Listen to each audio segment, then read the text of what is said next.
Spiritual warfare is no joke. It is a real threat that you and me are both facing right now.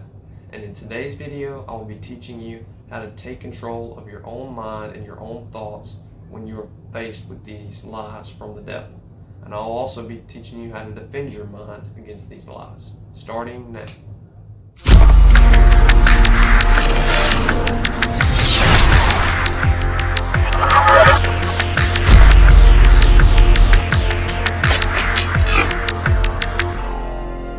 Hey, what's up? It's Tyler here with Tyler's Devotions. On this channel, I post weekly Bible devotion videos that provide you with tips and tricks on how to improve upon your spiritual life. So if you're new here, consider subscribing. And hey, if you haven't watched part 1 to this video series, I suggest you do so that you can be more prepared for your next spiritual battle. Alright, let's get into the video. So the most common way that we are threatened by the devil is through our minds. He is constantly trying to fill them with lies. However, we do have an advantage against the devil. You see, the devil, he's not very creative. Creation belongs to God. So the only idea that the devil has to use against you and to fight you with is to find your worst lies in your life and just torment you with them. You see, the devil may be throwing the same lie at you right now that he's been throwing at you since the day that you were born.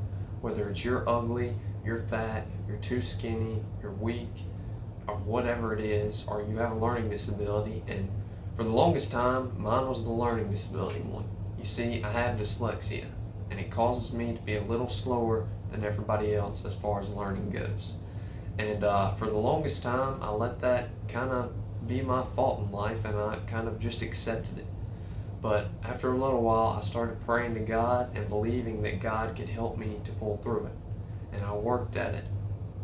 And a good Bible verse for this and a good answer for this will be 2 Corinthians 12:9. And it says this: "But he said to me, my grace is sufficient for you, for my power is made perfect in weakness.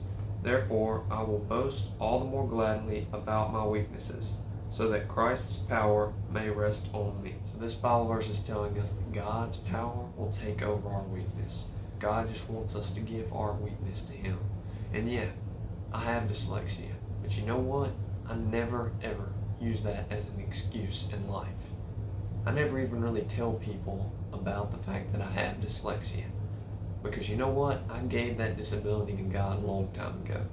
And yeah, it still takes me a little bit longer to understand stuff, but right now, at this very moment, I'm a straight A student. And I prayed long and hard, and I worked my butt off to get to where I'm at. And that's another thing I want to let you know.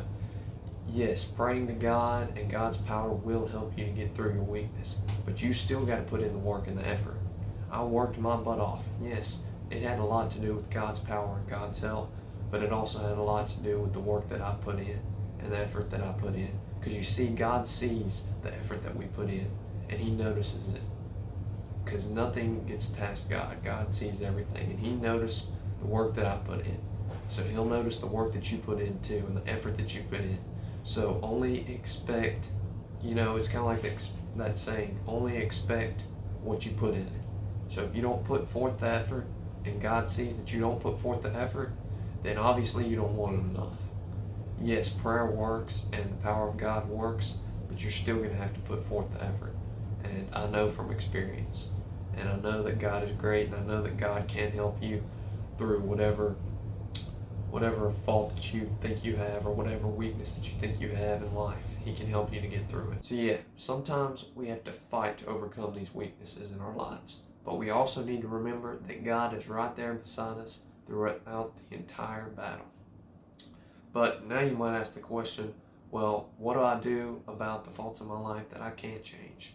Like, I'm ugly, I'm fat, I'm skinny, and everybody makes fun of me. Well, that goes back to the beginning.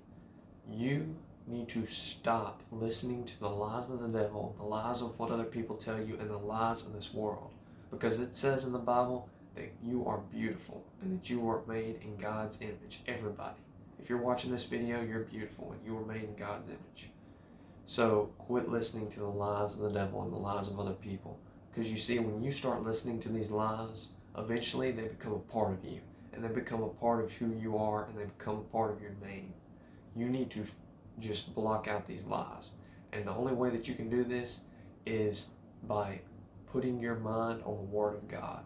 And a perfect Bible verse for this is 2 Corinthians 10:5, and it says this: "We demolish arguments and every pretension that sets itself up against the knowledge of God, and we take captive every thought to make it obedient to Christ." So not only do we need to put our thoughts on things that glorify God, but we also need to, Paul says, captivate our thoughts, which means we need to 100% be in control of our minds at all times. We need to put our minds on only things that glorifies Him.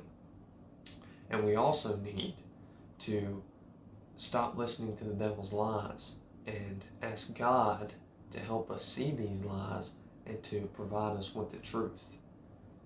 And in the end, we need to stop letting the devil take control over our minds. And we need to be in control, and we need to put our minds towards the Word of God through the power of God. Thanks for watching the video. I hope that you enjoyed it. If you haven't yet, subscribe to the channel and like this video.